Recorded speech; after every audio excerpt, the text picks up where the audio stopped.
it's Monica, and today I've got a new book video for you all. I'm really excited because this is one that has been highly requested. Basically, after I did my video where I recommended books based on your Enneagram type, I had lots of people asking me if I would do something similar for the zodiac.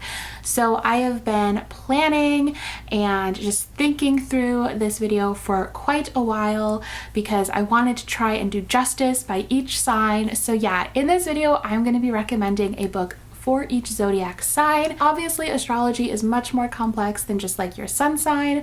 So like, this is not a definitive list. There are going to be plenty of people who disagree with my picks. That's totally fine. Actually, if you are really into astrology, I would love to see your list. Like, what books would you recommend for different star signs? Definitely let me know in the comments. And even if you're not as like knowledgeable or into astrology as that, just let me know like what your sun sign is and one of your favorite books, or a book that you feel like you really connect with. I feel like maybe that's something that other people might find useful too. They can like browse through the comments and find someone, you know, like, oh hey, that person's a Gemini, I'm a Gemini.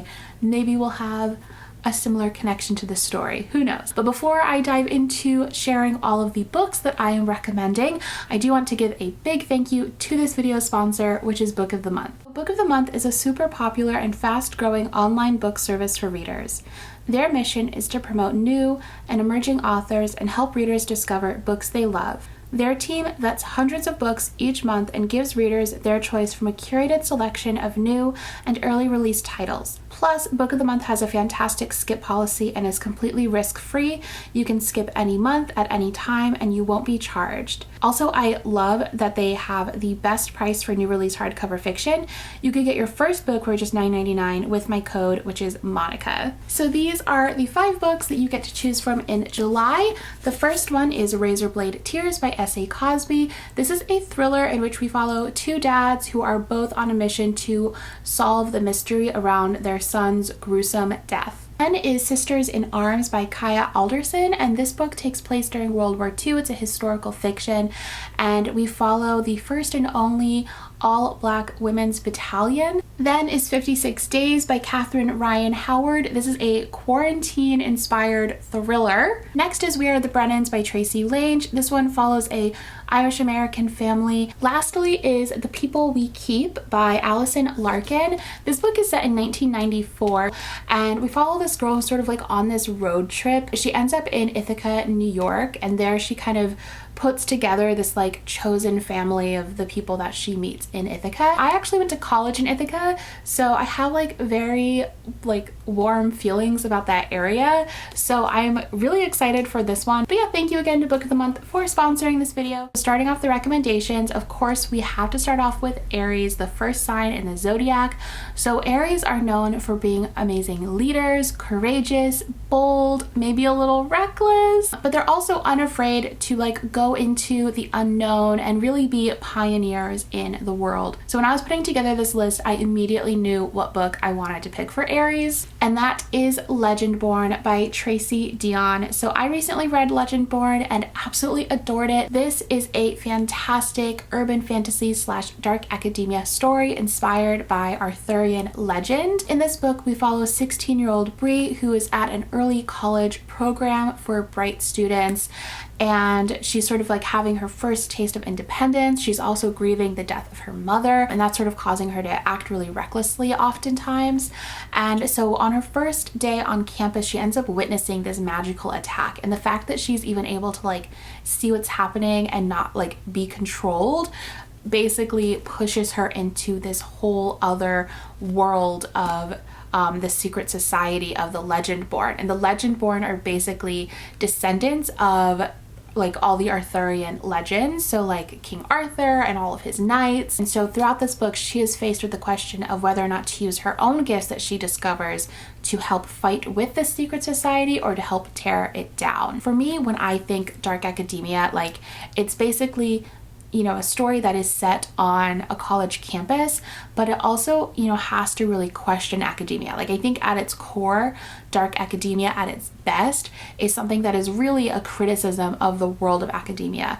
And I think this book does such a good job of that, of questioning the whiteness of academia and the innate white privilege that comes with getting to be a legacy at any university in our country. And so I think this book does that super well. I also think the magic in this book is so fun and unique, and I loved just like as the magic was revealed throughout the story and the mystery was revealed, I just loved getting to like experience all of that. And then Brie as a character is just fantastic. She was super bold and courageous and also brilliant. She was definitely unafraid to, again, carve her own path forward, and I think a lot of Aries will really respect that in Brie. So yeah, this is definitely the one that I would recommend for all the Aries out there. Next up is my pick for Taurus. So Tauruses are known for being very loving, patient, and loyal. They're very determined people, and also very sensuous, and they definitely love excess and just the finer things in life. So for Tauruses, I decided to go with The Song of Achilles by Madeline Miller. So in this book, we follow Achilles and Patroclus, and this novel depicts their love story. It shows them falling in love and then growing up together, and it's beautiful, stunning. It broke my heart and mended it and broke it, and it's beautiful. The writing is stunning. I love this book with my whole entire heart.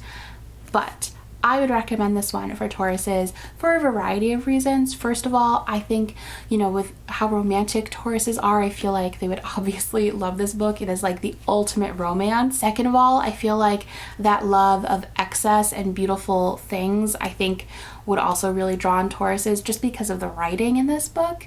And then, also that like depiction of loyalty that Patroclus and Achilles have for each other, like above all else. Again, I just feel like there's so much in this story that would really resonate with Tauruses. So yeah, if you are a Taurus, I recommend checking this one out. Honestly, I recommend checking this one out to everybody because it's amazing. One of my favorite books of all time. Next up are Geminis, and Geminis are known for being very cheerful, thoughtful, and enthusiastic, especially in their pursuit of knowledge. They're known for being witty and clever, and sometimes are depicted as having kind of like a dual personality. I really dislike that sort of idea of like Geminis like having two personalities or like being two-faced. I don't vibe with that. I just think Geminis are really good at reading the room, and they care about making other people comfortable. Like when I think about the Geminis in my life, I feel like they're people who I just always feel so comfy around because I feel like they're really good at reading people and, giving people what they need in order to feel their best. So yeah, I adore Geminis, and for this sign, I am recommending Nevermore by Jessica Townsend. So I recommend this book all the time because I love it. It's one of my favorite series of all time. It is a middle grade fantasy. This is the first book in the series. It is going to be, I think, 9 books total. And in this one, we follow Morrigan Crow, who on her 11th birthday gets swept away by this man, Jupiter North, into another world where she is set to go through all of these tasks and trials in order to enter the Wondrous Society. And the Wondrous Society is this very secretive society in the world of Nevermore. And this book is just filled with so much imagination and fun, and I also love it because it has it's really cheery, imaginative, fun moments, but also there is a lot of depth there too, especially as you read on in the later books that are out so far. So the 3rd book just came out, and definitely in that one you start to uncover more of the darkness that's kind of underlying the world of Nevermore. And I feel like that's a really good almost depiction of Geminis. Not that there's like a secret darkness to Geminis, but basically that they can be very cheery and bubbly, but that there is like a seriousness to them and a depth to them.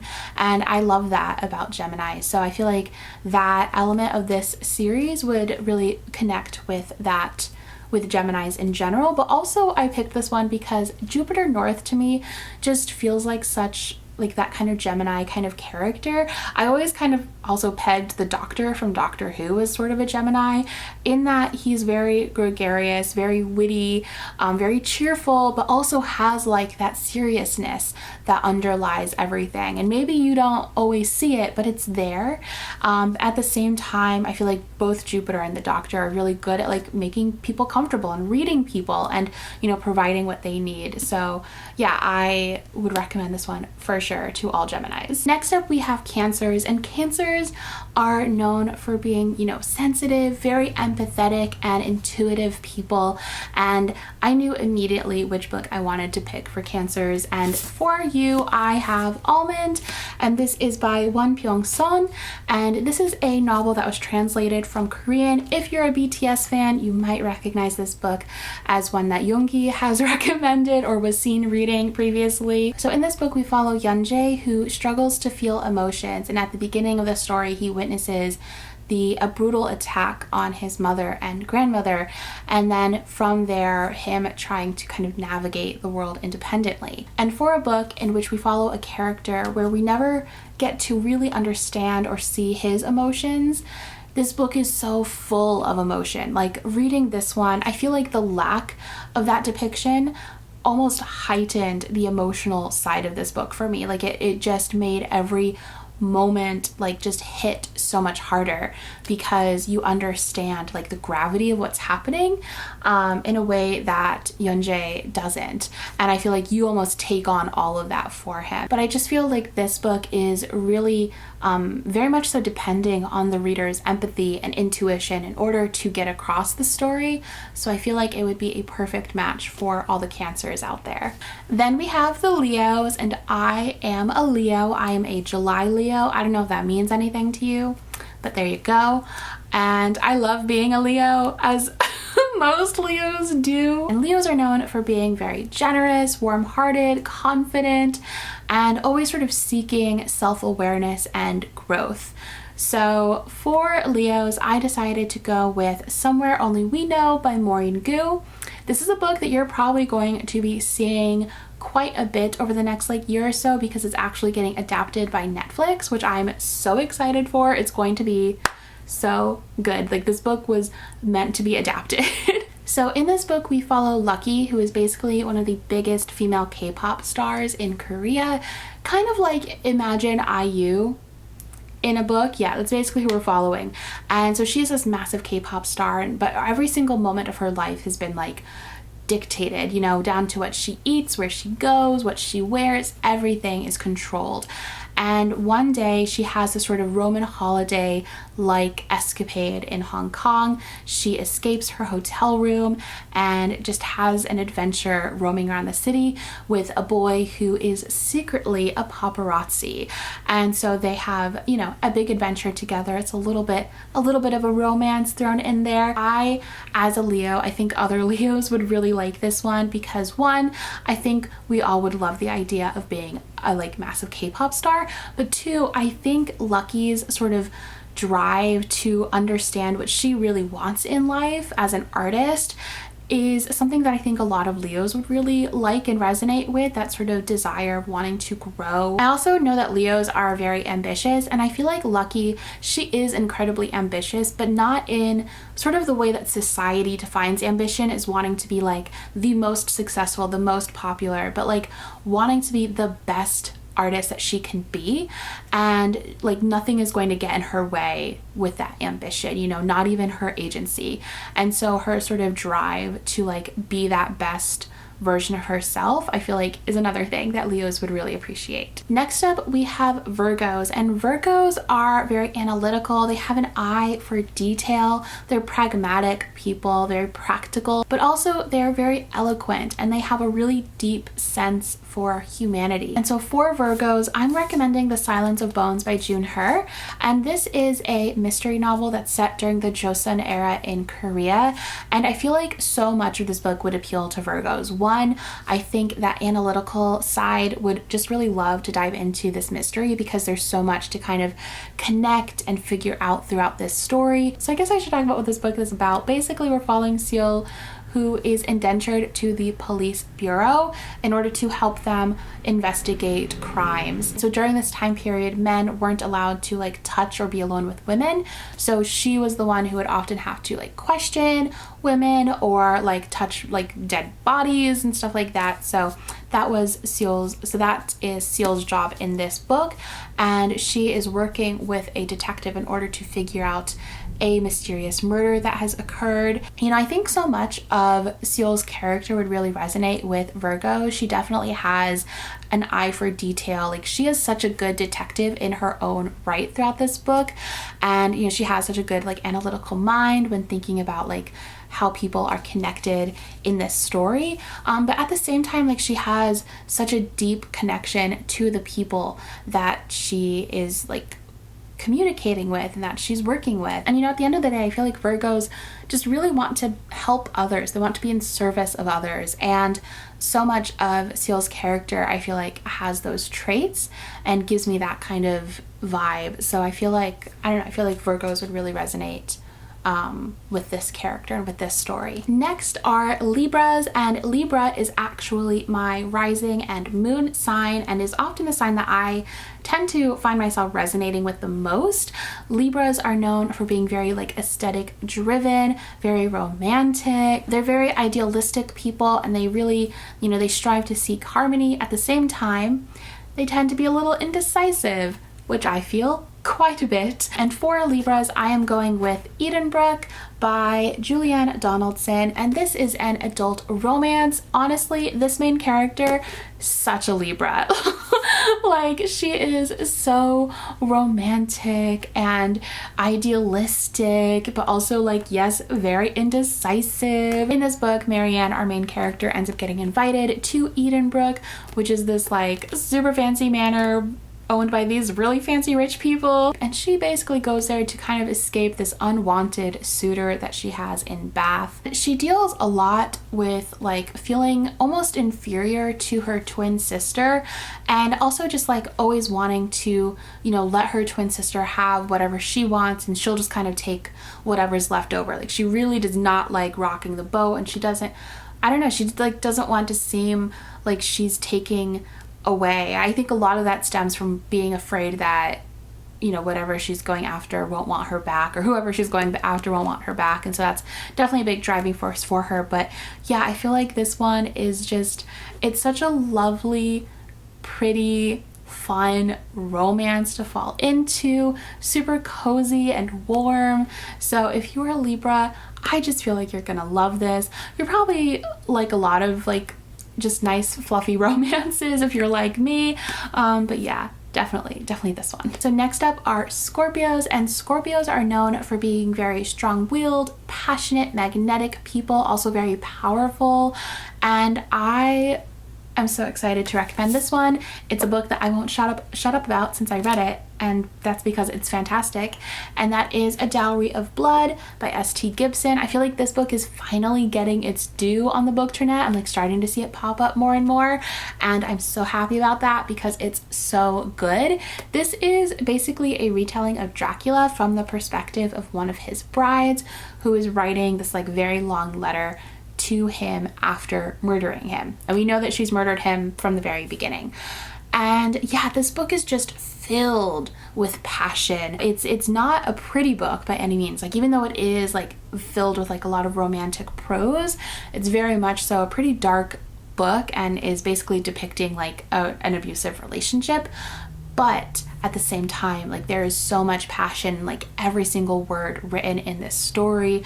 Our characters are also just like very, very strong-willed and bold people. Each of them are powerful in their own way, and we really see them like come into their power throughout this book. So I just feel like the vibes of this are like 100% Scorpio vibes. Would definitely recommend. Next up is Sagittarius, and Sagittariuses are known for being very big-hearted people and optimistic.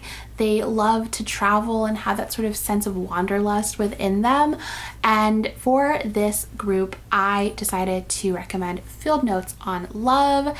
In this one, we follow two characters who both go on a cross-country, US cross-country train trip, both of them for different reasons. One is doing it because she just feels like she wants to experience more of life so that then she can write about it. The other is post-breakup and decides to go on a trip that him and his girlfriend had planned together. And they end up meeting on this train and launching this project where they are interviewing different people on the train about love. And yeah, I feel like this one would really resonate obviously to that travel side of Sagittarius's, because you are like going through the whole country, which is honestly one of my favorite parts of this book, because I'm someone like, it is my dream to one day do that like cross country train journey. I just think it'd be so amazing. And so I loved that part of it. I loved the travel element of this book. So I think that would definitely appeal. But also I just feel like it definitely has that real big heart energy of getting to meet all these different characters and understand like their sort of experience with love is just so lovely to read about. And I especially loved like our two main characters and kind of getting to also watch them slowly have their own connection build. So that was just, I don't know, it was just a really fun, happy, optimistic story that was also just like filled with a really fun adventure through the country. Next up we have Capricorns, and Capricorns are very much like determined and ambitious people. They are unafraid to just put in the hard work and in order to like reach their goals, like almost to the point of stubbornness, and they're also unafraid of taking risks in order to achieve those goals too. So for all my Capricorns out there, I am recommending Fireborn by Rosaria Munda.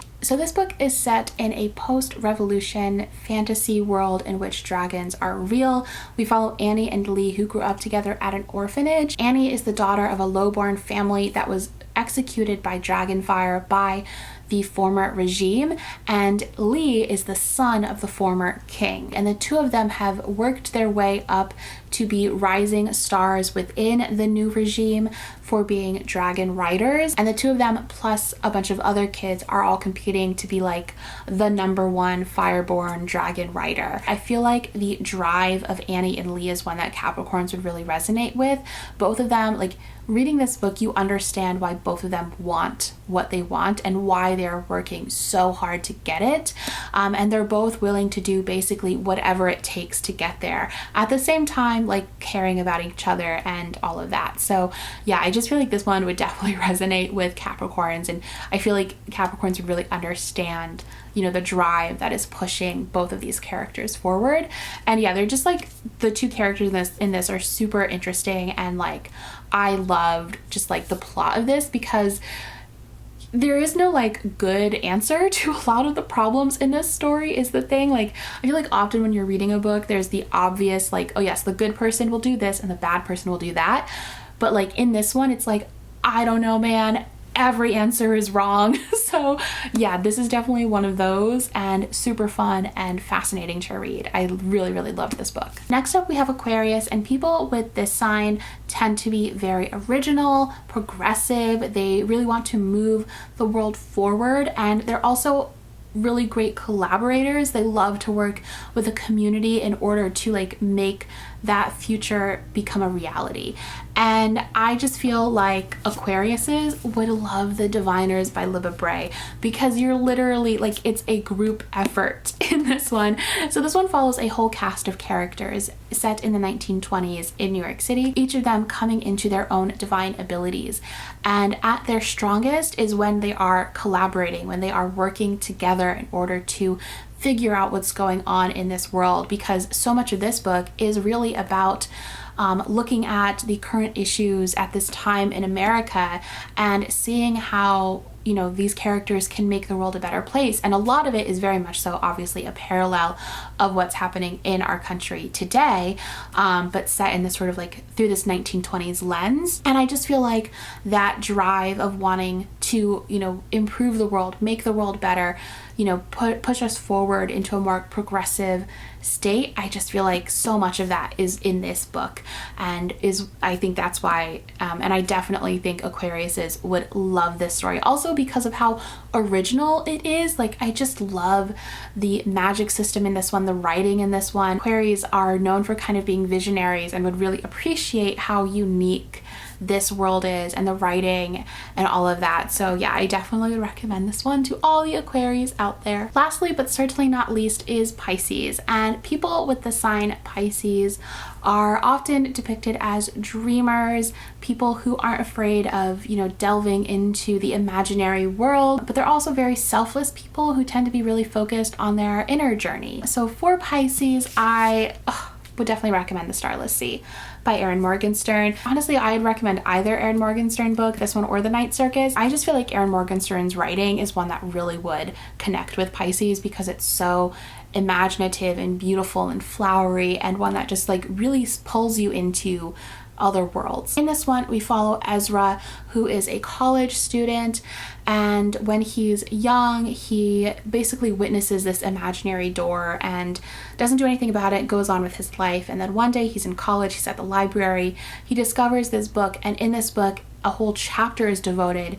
to him and this moment that he had kind of forgotten about. And the book is like written in like the 1800s or something, like it looks very old. And so then he becomes obsessed with trying to figure out like what's going on, what's up with this book. And through that he like delves into this whole world of like a secret society, a magical underground library.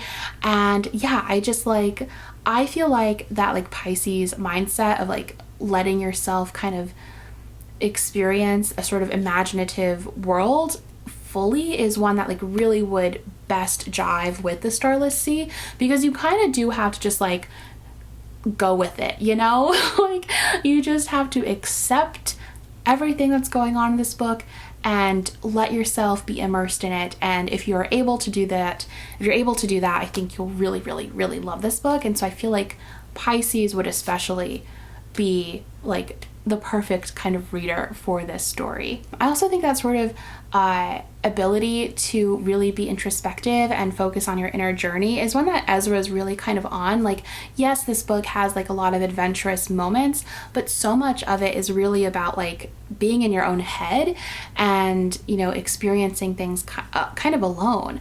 And so I feel like that also would really connect with Pisces. So yeah, those are all of the books that I am recommending in this video. Once again, I would love to hear what books you would recommend for each sign, or just let me know what your sign is and a book that really resonates with you in the comments down below. And thank you again to Book of the Month for sponsoring this video. Once again, I will have them linked in the description box below, and I'll talk to y'all next time. Bye!